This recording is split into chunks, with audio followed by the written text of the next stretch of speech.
지난 ISA 계좌 영상에서 많은 분들이 호응을 해주셨고 많은 분들이 ISA 계좌에 대한 질문도 해주셨습니다. 그래서 이번 영상에서는 총정리 영상에 이어서 추가적으로 ISA 계좌 활용 꿀팁 모음 첫 번째 시간으로 과세 이연에 대해서 이 부분에 대해서는 어떤 블로그나 유튜브들에서도 잘 모르고 간과하시는 분들이 많더라고요. 이 ISA 계좌가 거의 수십 년 동안 과세 이연을 할 수 있도록 만들어주는 이 설명에 대해서 쉽게 ISA 중개형 계좌는 서민형은 400만원까지, 일반형은 200만원까지 배당 소득세가 아예 없다 라고 말씀드렸죠. 그런데 이것뿐만이 아니라 저 금액을 초과 시에는 기존 배당 소득세 15.4%가 아니라 9.9%의 저율로 과세를 한다고 했습니다. 그런데 이 9.9%의 과세를 하는 과정에서 저도 몰랐던 엄청 해자로운 디테일을 발견하게 되었는데요. 바로 계좌를 해지하고 나서 모든 돈을 찾을 때 비로소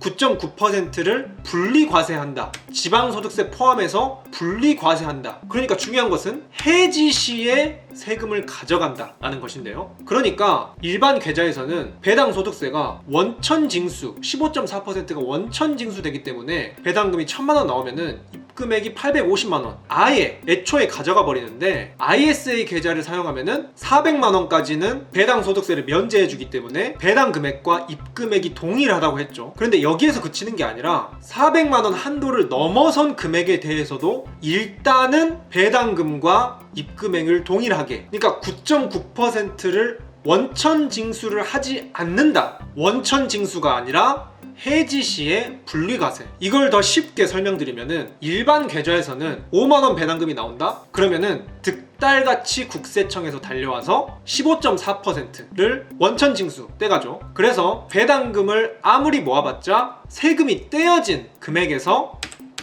배당금이 쌓일 수밖에 없습니다. 그런데 ISA 계좌에서는 배당금이 들어온다? 그러면은 면세 한도를 초과하고 나서도 국세청이 와서 건드리지 않는다라는 것입니다. 그래서 국세청의 방해 없이 계속해서 배당금을 모아갈 수가 있다는 것이죠. 주식 투자를 떠나서 경제, 재테크 분야에서 가장 중요한 개념인 복리의 핵심은 투자 기관과 더불어서 투자 금액입니다. 그래서 이 경우에는 투자 금액에 관련해서 복리에 엄청나게 기여를 하게 되는데요. 그러니까 이전에 일반 계좌에서는 배당금이 나올 때마다 제깍 세금을 떼가버리기 때문에 이 정도의 규모로 복리를 불려가는 것인데 ISA 계좌 같은 경우는 일단 원천징수하지 않고 배당금을 그대로 가져갈 수 있으니까 투자 금액 자체에서부터 일단 차이가 나버린다 라고 보실 수가 있습니다. 이게 단순히 봐도 차이가 나지만 이게 복리로 시간이 흐르면 흐를수록 더더욱 이 차이의 갭은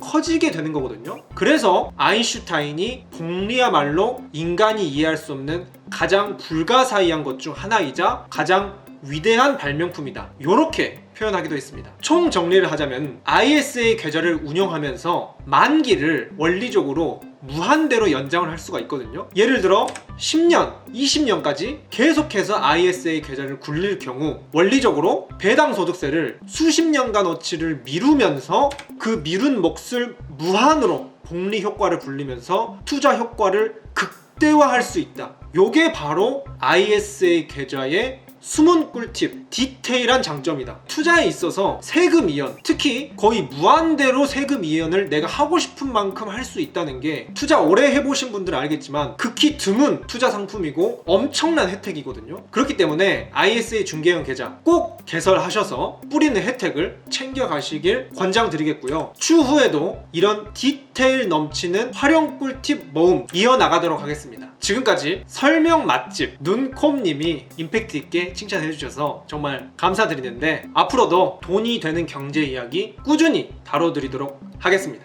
지금까지 김잔잔이었습니다.